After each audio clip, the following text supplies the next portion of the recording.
তুই এগুলো কি দেখছিস আর নিজে পড়াশোনায় মন দে।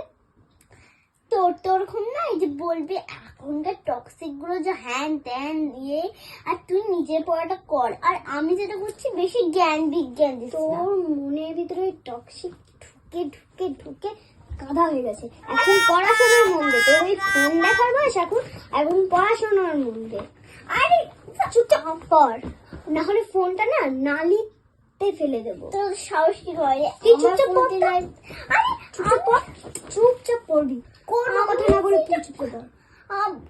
আমি যেটা করছি তোর কি প্রবলেম? তোর অনেক প্রবলেম। তুই যখন পরীক্ষায় ফেল হবি তখন তো বাবা তোকে বিয়েই দিয়ে দেবে। তখন মাকে ছাড়া থাকতে পারবি? তার জন্য বলছি আমার ফোনটা আমার ইম্পর্টেন্স। তুই চুপচাপ পড়, চুপচাপ পড়বি তুই। আরে এগুলো তোর পড়া, আমি আলাদা স্কুলে পড়ি, তুই আলাদা স্কুলে পড়িস। ঠিক আছে, তোর বই বের করছি। কি রে মাথার ছাদা, ধর। আমি কেন পড়তে যাবো ভাই? ঠিক আছে, তুই তোর ফোন নিয়ে মত থাক, আমি আমার বইটা নি। বাবা পরীক্ষা ফেল করলে আমি বলবো, তুই তো নাই।